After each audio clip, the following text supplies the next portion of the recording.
每日朝早8點，劉秋煌準時出現喺酒店嘅辦公室裏面。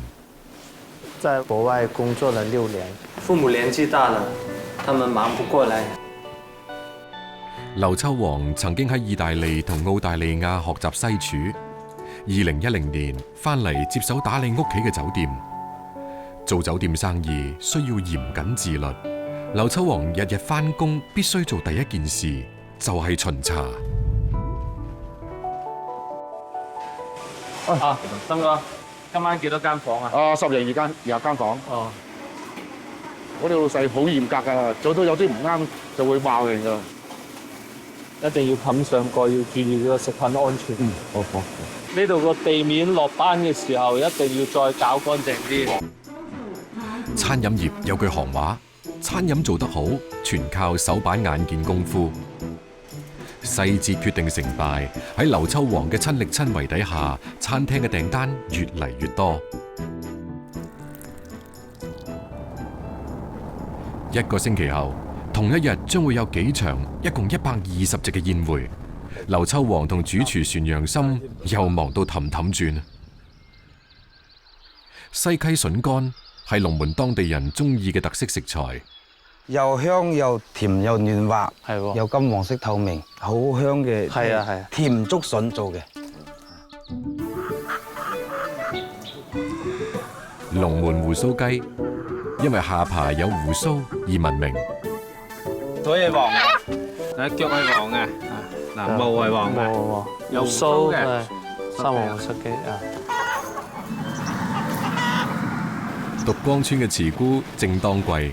劉秋煌慕名而嚟，好靚喎！幾嘢熟嗰個嘢，係好飽滿，好睇着。係啊，要拍。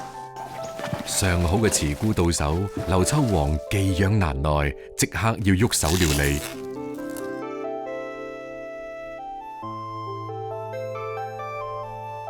中西合璧係劉秋煌想做嘅創新。我想根據西餐的做法，把意麵和慈菇融合在一起。牛奶包住慈菇片，味道濃郁香甜，好似雲咁輕。醬燒慈菇係劉秋煌別出心裁嘅另一味餸。慈菇油炸成金黃色，用特製高湯煮熟之後勾芡收汁，外皮焦香，內裏鬆軟，隱隱滲出高湯嘅醇鮮。對於貪新不忘舊嘅老廣嚟講，慈菇新菜多人愛，傳統老菜都仲係受歡迎嘅。尤其係被作為春節宴席壓軸嘅慈菇扣肉，過年過節必備。識食嘅第一啖肯定去夾慈菇嚟食，吸飽肉汁嘅慈菇先至係呢味菜嘅精華所在。吉日已到，一早廚房好似戰場咁。劉秋煌同同事一齊加入備宴嘅戰鬥。讓我們一起見證他們走向幸福的未來。祝新郎新娘新年發財，丁財人旺。一眼望過去，人人食得開心。對於劉秋煌嚟講，呢個就係最高嘅認可。今天我哋送交頭餅，外香肉嫩吧，好靚嘅吧。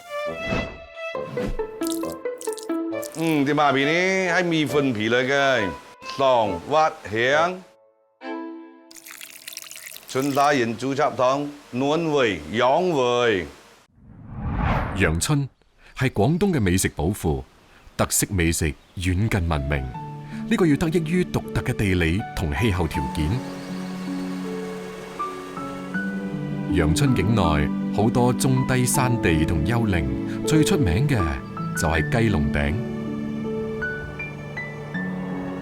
呢度咧係我哋雞籠頂最出名嘅高山杜鵑林。到咗春天嘅時候咧，呢度咧就會滿山遍野嘅杜鵑花，係好靚嘅。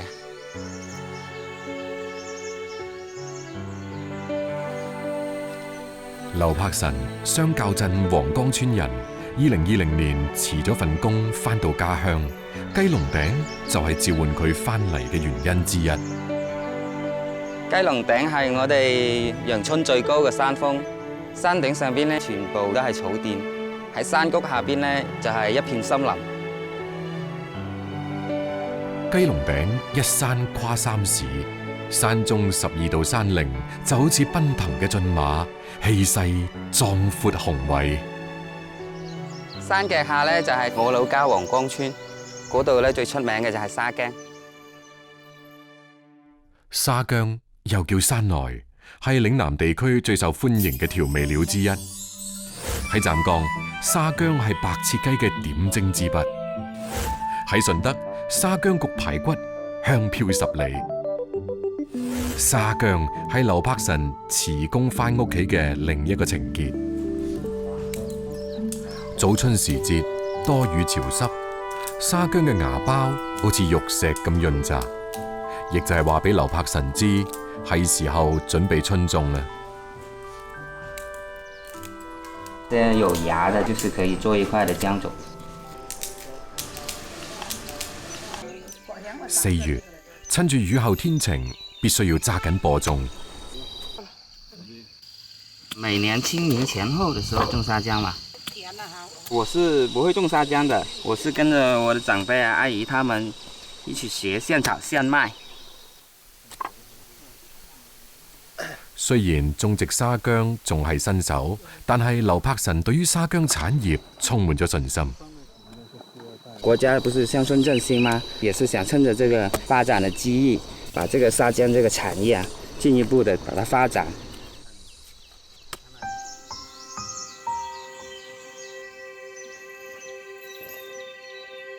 呢啲就係沙薑嘅花，6到9月佢係不斷咁出嘅，即係代表佢嘅長勢好好。沙薑易打理，產量又高，但係想要豐收就要小心病害。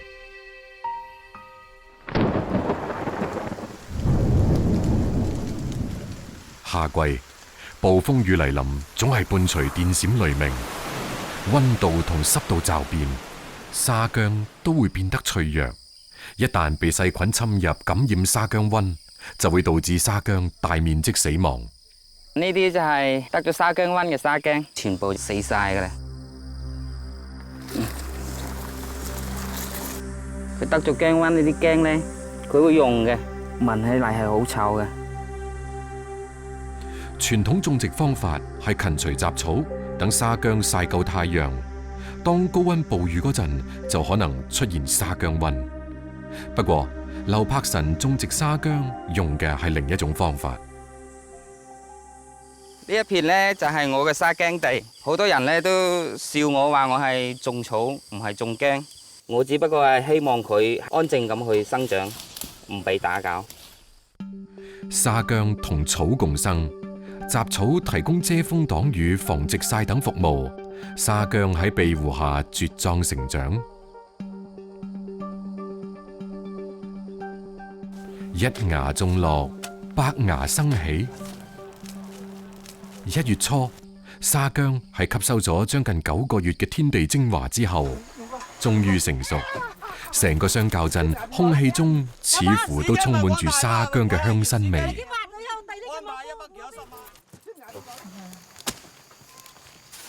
盡量往深入啲挖，保持佢嘅完整性。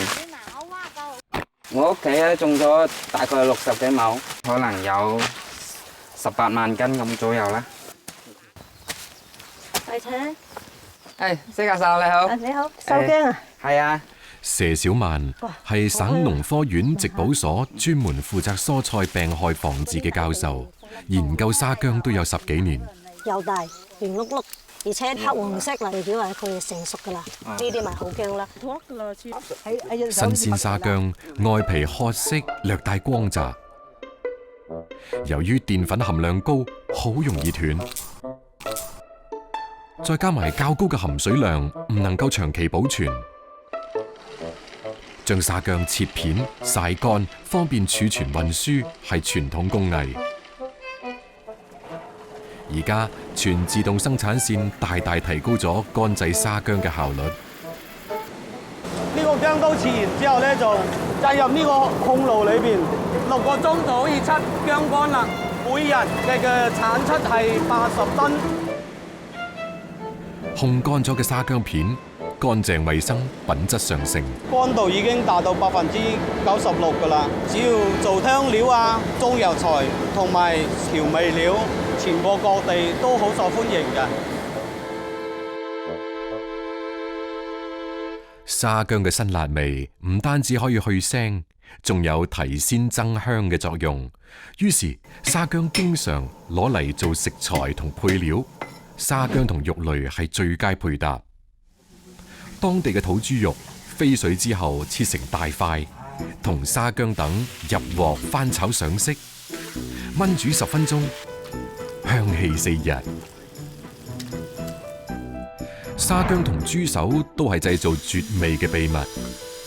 豬手焯水洗乾淨，煲足40分鐘，拍碎嘅沙薑油煎，將煮熟嘅豬手倒埋落去，猛火翻炒，調味起鑊。呢個時候，豬手軟爛，沙薑香氣浸潤豬肉同湯汁，飽含老廣過肥年嘅期盼。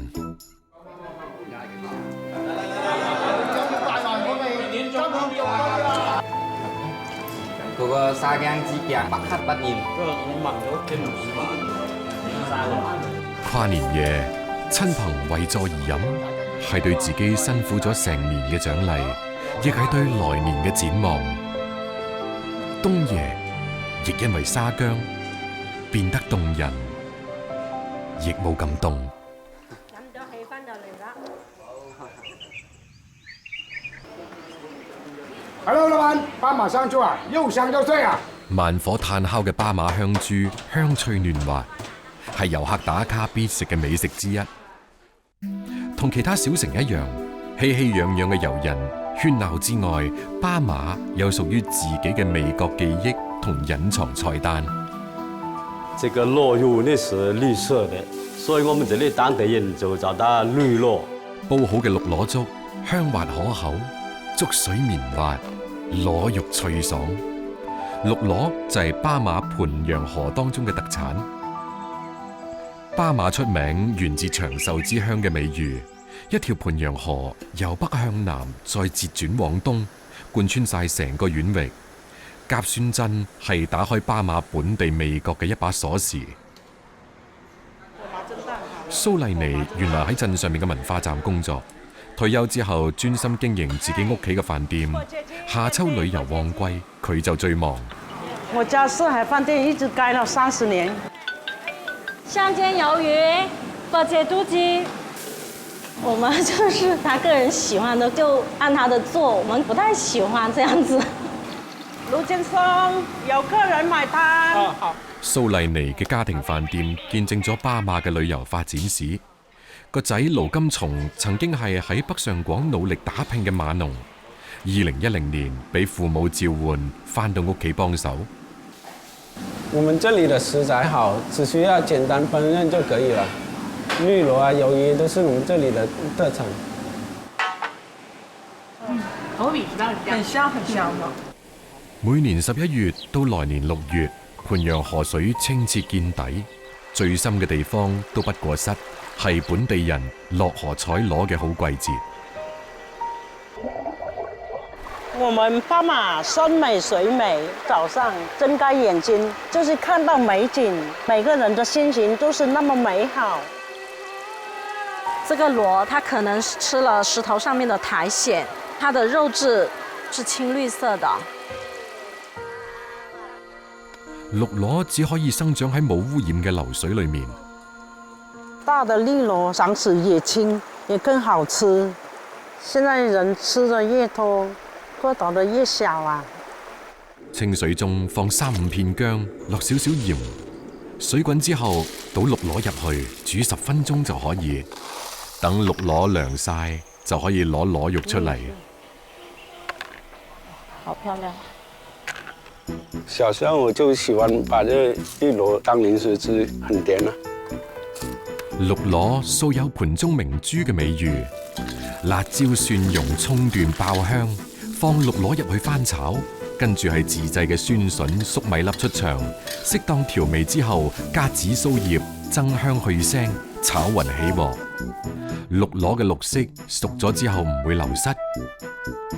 綠螺肉質鮮嫩，清甜爽脆，配埋酸筍同紫蘇葉，酸辣馨香嘅感覺滲滿晒成個口腔。巴馬魷魚係盤陽河裏面嘅另一種特有物產。巴馬嘅山以石灰岩為主，山體中遍佈溶洞、地下河同暗湖，先至有咗盤陽河嘅五進五出。巴馬魷魚就僅存喺白魔洞開始10公里嘅河道裏面。5點鐘放網，7點鐘收網，有時候得1斤這樣，有時候得半斤這樣，有時候得3、4條這樣。巴馬魷魚被稱為水下人參，對水質要求好高，到依家都唔可以人工飼養。可唔可以一嘗美味，要靠天氣同運氣。下雨天它就出來了，白天太陽出來它不出來了。大的魚沒有？今早上都有魚不？都有魚留給我。哦，算不賣。好的。這就是板陽河魷魚，最大也是這麼大。新鮮魷魚只需要簡單處理，開個小口，然後把那個膽和腸子拿出來。細火慢煎係料理魷魚嘅質樸手法，秘密喺魚本身。為什麼找魷魚啊？它本身自己有油，煎出來的油很香啊。魚肉脂肪喺高溫下慢慢釋放，香氣隨之因溫而起。一家煎魚10家香，本地人用呢一句文諺嚟到形容味道嘅衝擊力。就這個熟了。煎好嘅魷魚必須要趁熱享受，魚油流淌喺唇齒之間，但完全唔肥膩，鱗皮酥脆，肉嫩甘美，魚骨細如發絲，可以直接咬碎吞落去。綠螺同魷魚係巴馬嘅傳統食物，唔安分嘅盧金松想搞新意思。全縣城的酒樓飯店基本上都是這種做法，我和我妹在想是否創新些菜式出來。沸水1分鐘就可以了。放一點胡椒粉、食鹽、花生油、蒜米、生辣椒，涼拌碧螺。清甜嘅螺肉搭埋蒜蓉薄荷，主打清涼辛辣脆爽嘅複合口感。魷魚同米粉搭配，令到油脂同碳水融合，提升快樂嘅體驗。這是我們小時候經常油炸的吃法，又香又脆，而且很鮮甜。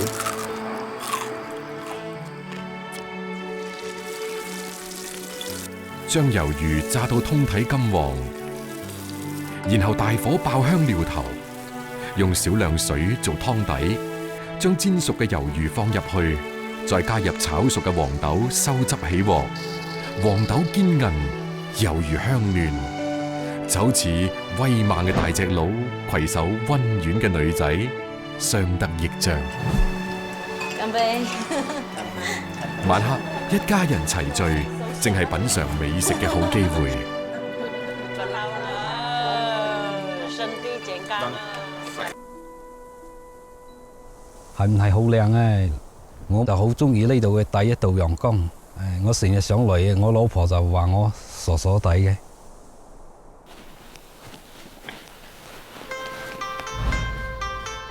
呢度就係廣東第2峰，又係叫石狗嶺。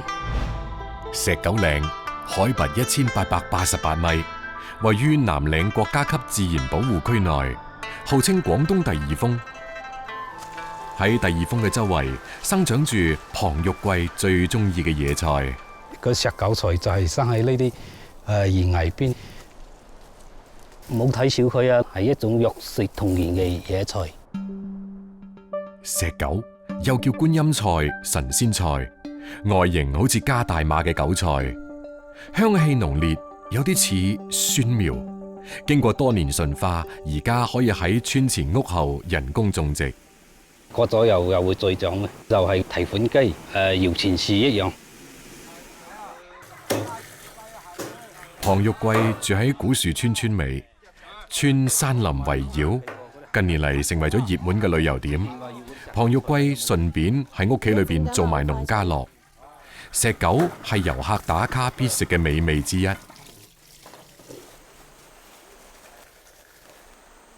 食韭菜呢？而家整緊，即刻就到。石韭菜炒煙燻臘肉係當地最有特色嘅招牌餸。黑黃嘅臘肉切大塊落鑊，脂肪晶瑩剔透，瘦肉鮮紅誘人。混埋石狗入去，爆出辛辣香氣。撈埋臘肉香、煙火氣，成就大山裏面豪邁嘅餸飯菜。石狗落鑊炒到7、8成熟，加埋山野土雞蛋入去，入口香滑。呢個先至係品嘗南嶺夏天嘅最佳方式嘅。石韭菜炒蛋。同其他嗰個睇到冇咁滑，冇咁香啊。古樹村坐落喺山坳裏面，喺南嶺國家自然保護區內，寧靜又安逸。東西綿延1000幾公里嘅南嶺山脈，被視為嶺南地區同華中、華東嘅地理分割線。呢度係龐玉貴嘅屋企，亦成全咗佢份工。老婆，我去巡山喎。哦，小心啲啊，早啲翻嚟。行走喺大山之中，龐玉貴嘅身份係護林員。小山路滑喎，我哋屯戶都行呢啲山路嘅喎。周3、周4就休息。龐玉貴曾經出去外面打工，喺惠州製衣廠嘅流水線上面揾過食。山海自有歸期。2006年返到生佢養佢嘅呢片大山，龐玉貴嘅眼中又泛起咗星光。喺惠州病痛比較多，後尾就翻咗老家呢屋企呢度，嗰啲病痛乜嘢都少咗啦。老婆黎燕紅曾經喺廣州嘅中醫醫館做嘢，中意研究養生。佢陪住老公一齊巡山。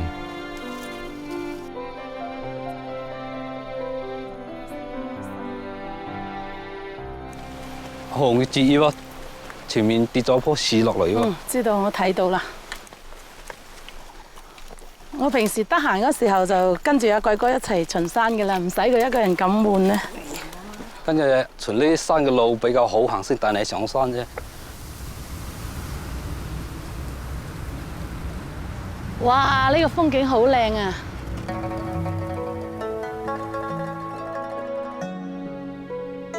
南嶺嘅森林覆蓋率達到98%以上，有550幾種動物同大約3900種植物，係廣東省生物資源最豐富嘅自然保護區。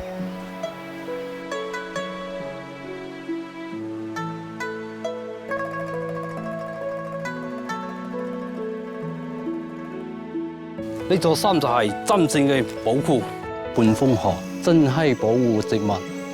廣東五精蟲，佢哋日日5針1束，佢係一層一層咁樣生長，有種積極向上嘅力量。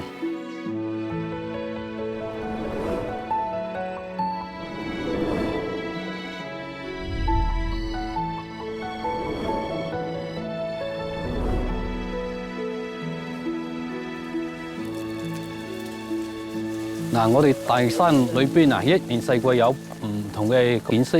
嗱，而家到冬啦，掛晒邊啊，到處都幾靚下嗱。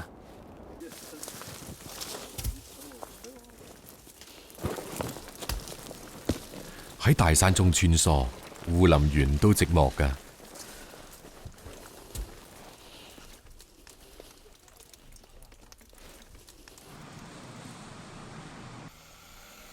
龐玉貴同同事傾偈分享嘅都係同大山有關嘅八卦。那個時候，它有時候跟那個樹葉差不多了嘛，你一下子你看不清楚了。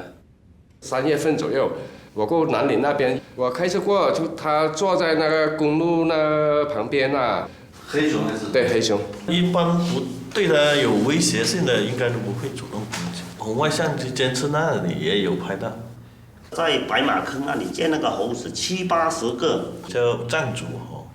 看到那个白鹇就经常看得到，叫白鹇，叫白鹇。有花嘅，咁啊，好似拍拖咁嘅。我見過30-40隻都有。我們都見過。還有我堂哥那旁邊那裡那個也跟貓一樣，那個叫泡貓那種啊，吃那個雞啊。臨行之前，龐玉貴請同事去自己屋企小聚，煙燻臘肉係窯包待客嘅首選名菜。龐玉貴係做煙燻臘肉嘅行家。放點鹽，加點高度的白酒，一般都是醃2至3天左右。一般都係細火慢慢酸耐啲時間，每日係酸到4到5個鐘。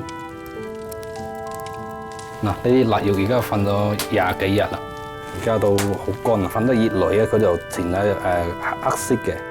歷經半個月，臘肉表皮被碳黑、碳酸鹽等物質重重包裹，阻斷咗外部細菌嘅入侵，所以久存不變。想要捽甩呢一層堅硬嘅外殼，山裏面人秘訣係草木灰。農村講嘅就係灰水，一洗就好乾淨。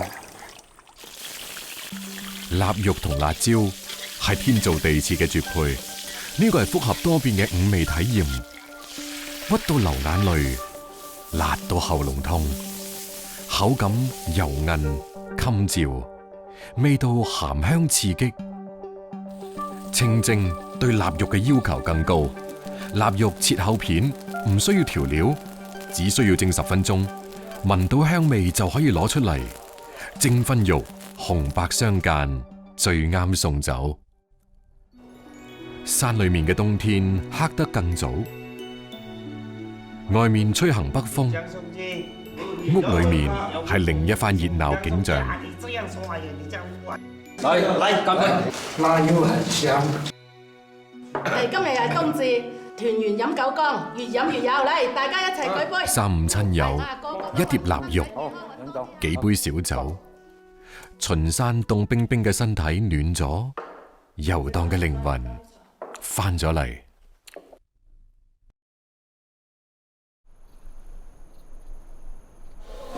拜祭時用慈菇，寓意着財丁興旺。舊陣時，因為慈菇嘅身形，中意講意頭嘅老廣將慈菇指定係春節宴席祭祀祖宗嘅必備食材。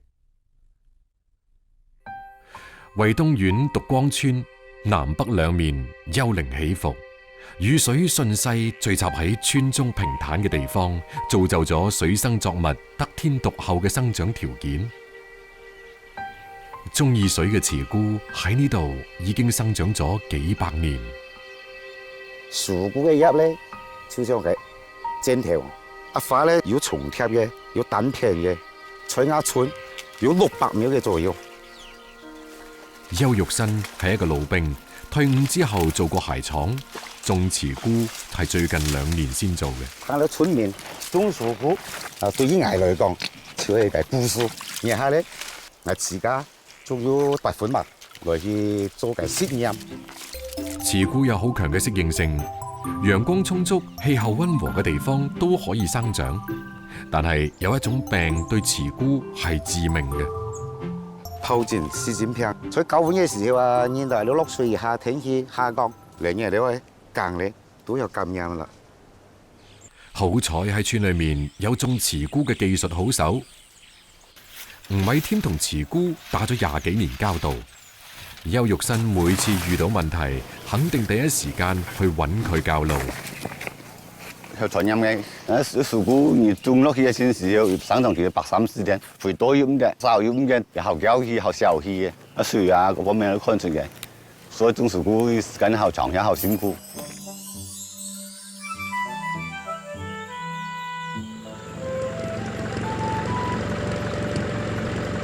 深秋係慈菇嘅最佳採摘期。太難過啦！一個愛坐嘅時候苗愛攞嚟淺啲後嘅，然後嚟講你坐上風艇。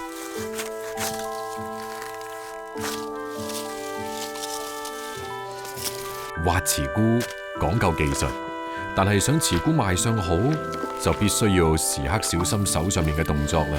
像你坐爛呢嘅係俾每日吃片咯，超市賣都賣唔到價錢呢。農業充滿風險，豐收未必可以賺錢，價格走低就係食白果。3、4塊錢哪裡有錢啊？最少要5塊錢以上，人可以賺到人工錢啊！慈菇嘅價格點解波動起伏咁大呢？樹葉嘅樹菇保鮮嘅時間係要限嘅。咁點樣去延長慈菇嘅保質期呢？見到藝上咧攞件嘢嘅樹菇放下嚟啲嘢凍庫來，如果保鮮咧叫，以後咧嚟啲長年都有樹菇出樹葉嘅價錢，就可以出啱農民嘅樹種嚟，係低奶嘅，係社會嘅。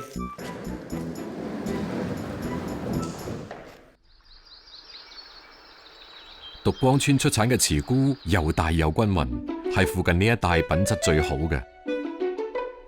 慈菇破開之後，白色微黃嘅肉質，因為富含澱粉而顯得細膩。豐收嘅喜悅係要體現喺餐台上先至夠味嘅。新鮮嘅慈菇同富含油脂嘅肉類係絕配。滾刀切塊，淋花生油攪勻，醃製10分鐘，再將自曬臘味鋪喺上面，蒸20分鐘，就係一味征服奄尖味蕾嘅家常菜。慈菇炆豬肉係當地嘅應季大餸，將新鮮五花肉切厚片，用花生油同南乳爆香之後，將慈菇加入去，倒適量清水入去炆煮。20分鐘。不要去鏟，鏟下就會苦啦。香味攻晒出嚟，呢個係新年將至嘅信號，拉開老廣，踏上歸途，合家團圓嘅序幕。啊，大家辛苦啦嚇！嚟啊！身體健康啊！做股啊，要不要香啊？好正哦，盤香辣。咬咗又香口咯，嗬。難聽唔難？難聽唔難？